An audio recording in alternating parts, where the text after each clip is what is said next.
Imebainika kuwa Albert Ojwang alifariki saa moja baada ya kufikishwa katika kituo cha polisi cha Central. Haya yamebainika kwenye jedwali la polisi katika kituo hicho, huku uchunguzi kuhusu kifo chake mikononi mwa polisi ukiendelea.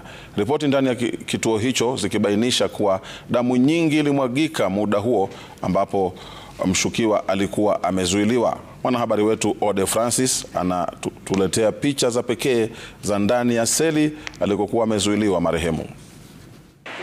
Ndilo lango kuu alilotumia mwanablogi Albert Ojwang kuingia katika kituo cha polisi cha Central muda mfupi baada ya kuhojiwa na makachero wa DCI siku ya Jumamosi jioni. Hii leo maafisa wengi wa polisi walikuwa ndani na nje ya kituo hicho, hali hii ikiashiria uzito wa uchunguzi wa mauaji ya Albert. Maafisa wa mamlaka ya IPOA wamepiga kambi hapa kwa siku 2 sasa. Kulingana na maelezo katika kitabu cha matukio almaarufu OB, Albert Ojwang alifikishwa katika kituo hicho cha Central mwendo wa saa 8 na dakika 35 usiku.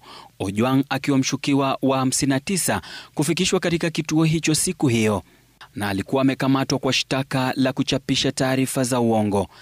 Ila saa 1 na dakika 10 baadaye, yani mwendo wa saa 9 na dakika 45, kifo chake kiliandikishwa katika kitabu hicho na kutiwa saini na maafisa wawili.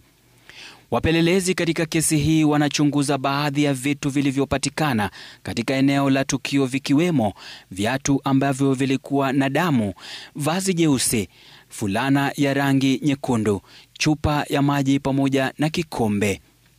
Taarifa zaidi zinaashiria kuwa ndani ya seli ambayo Albert Ojwang alikuwa amefungwa kuna alama za damu kwenye kuta na sakafu, mbali na kuwepo kwa maji sakafuni.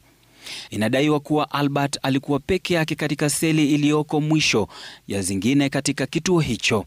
Hii leo maafisa wakuu wa polisi walikuwa katika eneo la tukio, wakiwemo Inspekta Jenerali wa polisi Douglas Kanja pamoja na naibu wake wawili Gilbert Masengeli, naibu mkurugenzi wa uchunguzi wa jinai DCI na mwenyekiti wa IPOA Ahmed Isaac.